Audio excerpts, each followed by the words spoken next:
Welcome back, everybody. Automotive Inc. Today we are doing the review from a woman's perspective on the 24 Ford Bronco. Now this is the Big Bend edition, so it does have a lot of features added on, standard features. It's one of the more base models, but we want to hear it from a woman's perspective. Not because this is necessarily a woman's car, but a lot of women like these large rugged SUVs, and a lot of them like a lot of things about the boxy ones. So brought back the missus, and we're going to get her 2 cents on it. Alright, so we got this truck as a loaner because our 24 Super D is in the shop again, and so they gave this to us.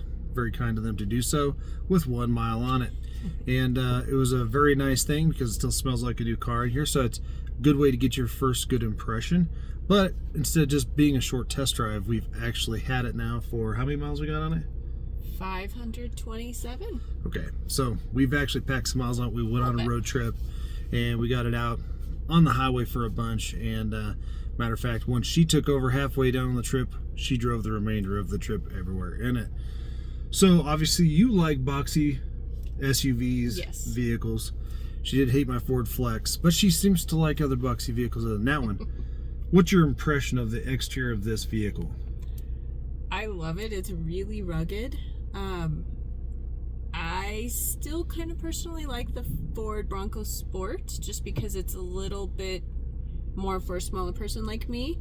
I definitely had no problem driving it, but the boxy outside was really awesome looking, and it wasn't too much like a Hummer. So you had a Hummer? Mm-hmm. I don't remember how many years ago that was, and I hated the Hummer. Absolutely despised it. And I thought this was going to be very similar, and it actually wasn't. It's kind of very trucky in the front, which, you know, I love your F-150. And the back is just, it's a bigger SUV, so we had no problem fitting, oh my gosh, all the stuff we had to take on our road trip this weekend, so. Yeah, and we did take a lot of stuff. We actually took a full-size house furnace in here, all the piping, majority of the tools, the cold air return pieces for it, one of our boys, so we had to lay down some of the seats and stuff to get all that stuff in here. But at the end of the day, it did haul it, which is a huge surprise, and it happens to be because it has a very large rear cargo area opening. Mm-hmm. Now, you said you didn't like my Hummer. What's the thing that you disliked about the Hummer that you thought this vehicle was going to have, based on its shape, but what else? Well, the small windshield and the small back windshield, which this one does have a small windshield.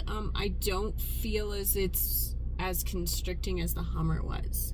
I mean, I had a hard time, but I also, the Hummer's seats didn't raise, so I couldn't really see over the dash. This one, the seats raise, which is really nice. I can see over the dash, but really overall, the windows are really large on the sides here, and it helps kind of like, helps the fact that this windshield is smaller than most. So that's the part I hated with the Hummer, mainly because I couldn't see over the dash. The windows on the Hummer were like not even half this size, I would say. I don't know. It's been a few years, but yeah. I really didn't like your Hummer, and I thought this would be very similar. It's not. Yeah, in true form, the Hummer did have a small windshield, smaller A-pillar windows, B-pillar windows, a very big tire blocking half the back window, very short roof line, mm-hmm. But it was one of the very first boxy SUVs that was a small one, other than the H2 was a big one. But what did you dislike about this one that would make the Bronco Sport more of your pick if you had to pick between the two? Because they're very similar priced, depending on your package. Yeah. Overall, I would say I guess the difference between the two is I feel like this one's just very large for me to get in. It's kind of like I'm getting in one of your bigger trucks, which is, I guess, the point. The Bronco Sport felt more of like a littler SUV for me, which for shorter people, I like this smaller SUV where I don't feel like I had to, you know, heft in and try and do that. And, you know, thinking of some of my family members who struggle getting in, there's no way they would be able to get into this one. And even the Ford Bronco Sport, we talked about it earlier, getting some of my other family members in there would be a little bit tricky. So that was one of our downfalls of not wanting to get that one. Right, because the back seat in the Bronco Sport is much smaller. The back seat in this one is much bigger. Much bigger. The truck itself is wider, but the way they have the running boards set up, the step-in height is way higher. It is. And the running boards are really mostly for if you're going to stand on them and put some cargo on top and tie it down and stuff.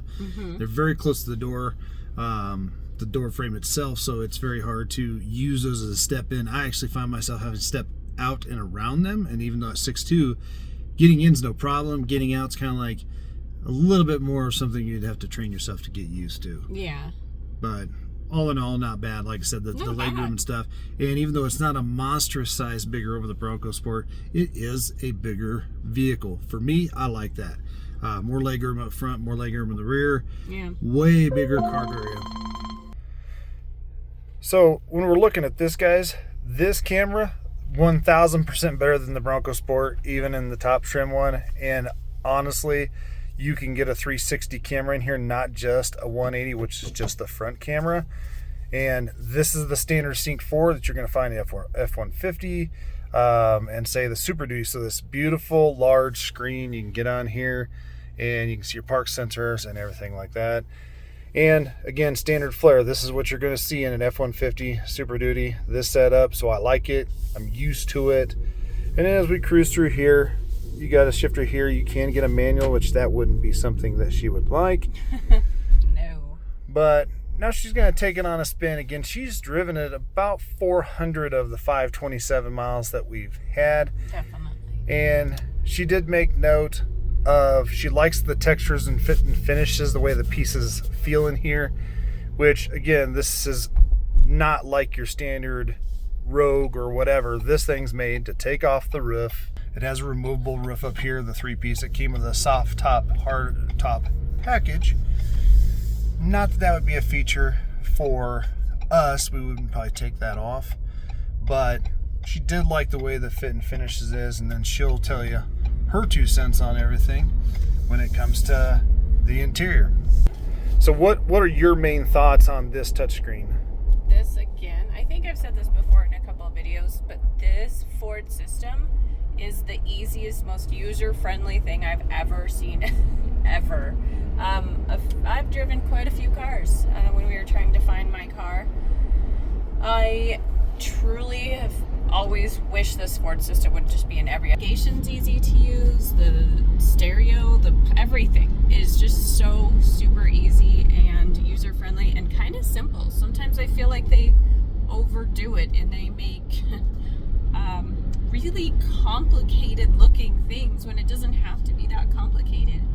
I also really like that they put mostly here, just like volume knobs, the tuning knobs, the temperature buttons. That part is really, really awesome. And then the screens, again, just super easy to use. The system is just above and beyond, I think, any other of the systems that I've tried. Mostly for its simplicity and the just user-friendly. Yeah, the Sync 4 is one of the easiest ones to use, and I like that about Ford because you really can't get lost in a sub-menu.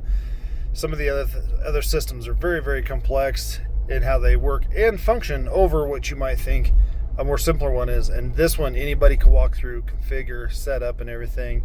And the Sync 4 definitely wins in my books also. Yeah.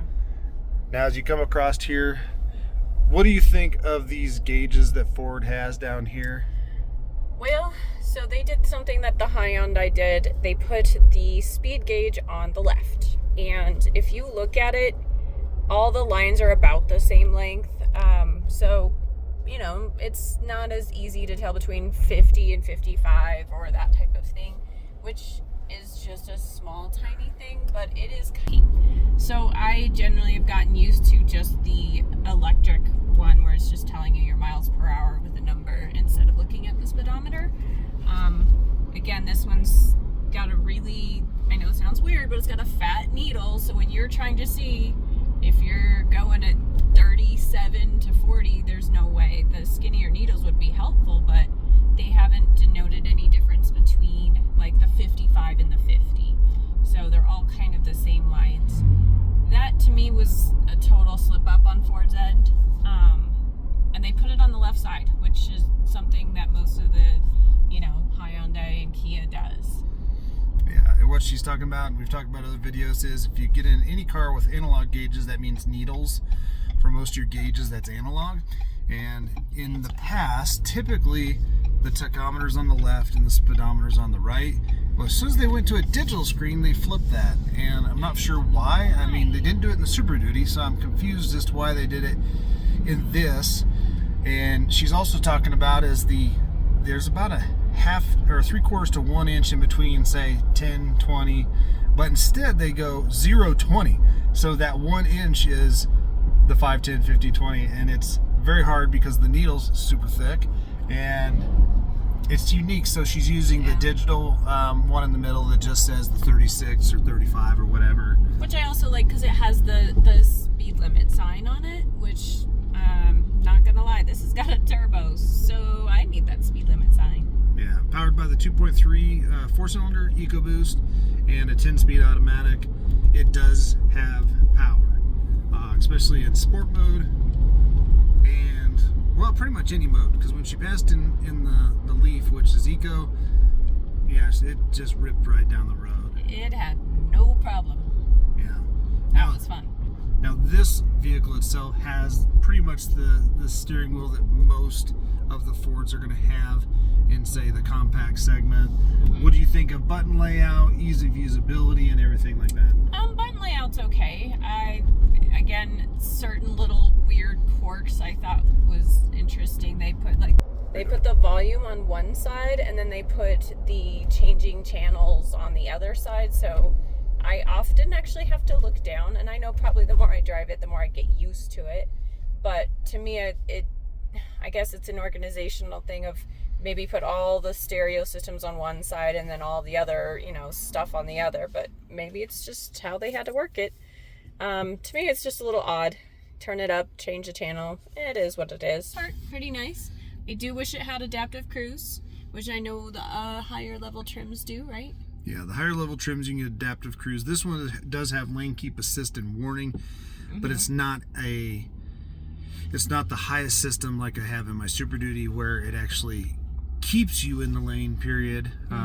But yeah, no adaptive cruise. It has standard cruise control, which again, she likes those more up trim ones. I'm okay without it. I'm bougie. I think most people would, but for people that are wanting this to be their daily hauler that just looks badass and doesn't, it's not your standard Explorer, you have to be prepared that you may have to step up in price to those higher trims to get some of those features that perhaps are standard on the medium to lower trims of an Explorer, a Blazer, or a Traverse, or whatever you're looking at.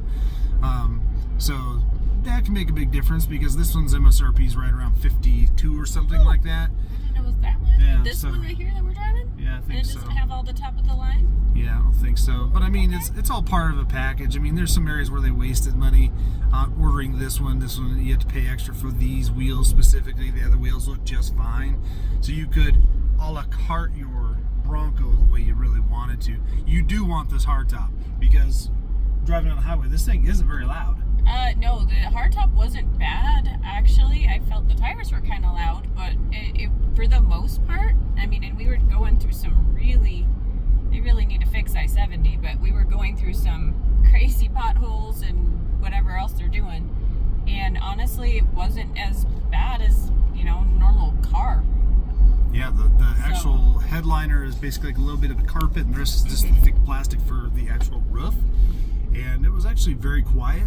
It is rugged-esque riding, so it is like a truck.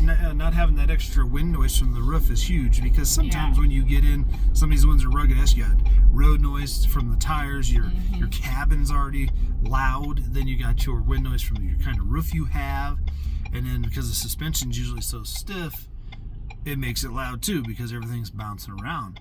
But yeah, it was actually very, very quiet, and the ride was really nice coming back too on a lot of the bumps. I mean, the it truck really wasn't bad. Absorbed it and did really well. In some tight areas where she did some parking, it parked easily and well. I did, even without my 360 camera, I actually was able to park it. Yeah, which is very rare that she even wants to try that. She can actually park much better than she gives herself credit for, but she says she has to have it to park. She parked this just fine, and that's a big thing for her to even say that because, like I said, she does like and wants. She doesn't necessarily need all the safety systems, but she likes and wants them. So, you know, need meaning based on skill, not she can have whatever she wants, I suppose. But all in all, power delivery is good. Transmission. Oh, yeah. You like the cargo area. I do. And one thing that is kind of quirky about this, obviously, because the doors can be removed. Window switchers are down here on the center stock, so if we pan it right yeah, here. I could not get used to that because what you think would be the drivers is not the drivers. It to me was a little confusing. In fact, I had my son just like, he wanted to roll down the window to hear his friend's Corvette.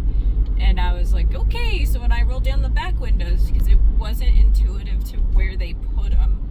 So he's like, oh, I'll just take care of it. So yeah, they still are on the left. Driver's still on the left. You'll figure it out. And the passenger's still on the right. Well, no, yeah, that part. Just being in the center stock, that's a little bit confusing because now you're using your right hand now to open the windows, whether left or right, versus your left hand's usually doing that work, so it's easier to go outside, drivers inside, passenger. You think that, no, it's not even that. It's like you think the top would be the top would be the back, and or vice versa. It's wherever you think like the top and the bottom where they put it is the other one. Mm-hmm. So it's not what you're thinking. So like I knew that part, but oh, I see.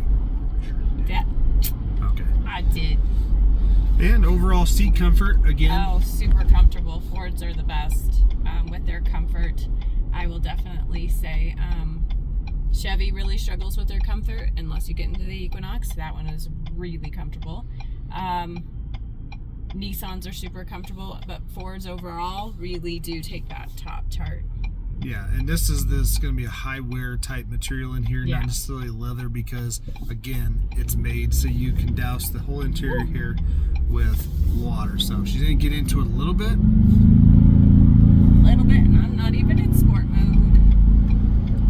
Yeah, plenty of zip. And again, this is the standard engine that you're going to get in most of the up trim, almost all the Broncos, but you have to go to the up trim one in the Bronco Sport, I think, to get it. But it's a carryover from that.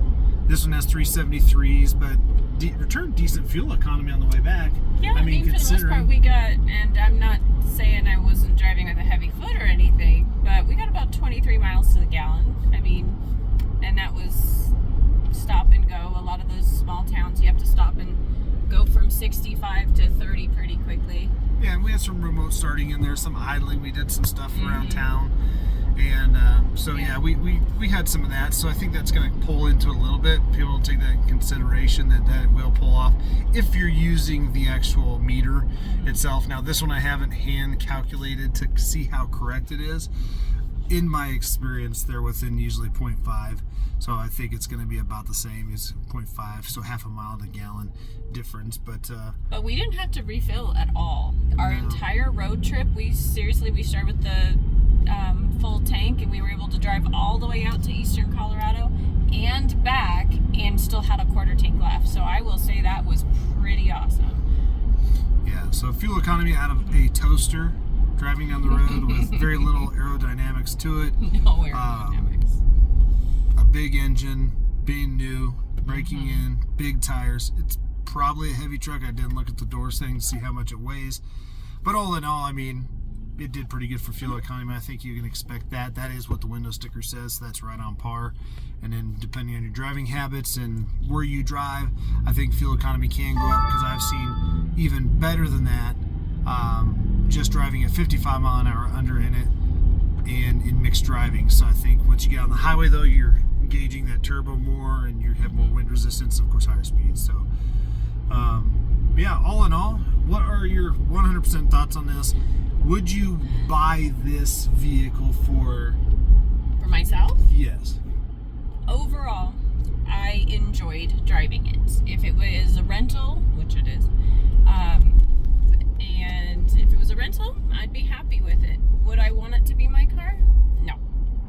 To me, there's a few of the things that I would like in my cars. I need more of a smaller SUV for my taste. And in all honesty, part of me, there's no way I'll ever drive around with the roof off or the doors off or go four-wheeling in some creepy cavern cave thing. I don't know what people do, but that wouldn't be me. So for me, I would think something like the package where your roof comes off and your doors come off. Maybe it's definitely not for me. So for those rugged outdoor people, it's perfect. Yeah, absolutely. I think so. Well, guys, you got her 2 cents on the Ford Bronco, and yeah, we had a good time driving it, and we're looking forward to bringing a handful more videos, some how-tos on it before it goes back. But as always, guys, we appreciate you guys being here. Don't forget to smash the subscribe button, thumbs up, and notification bell. We'll catch you on the next one.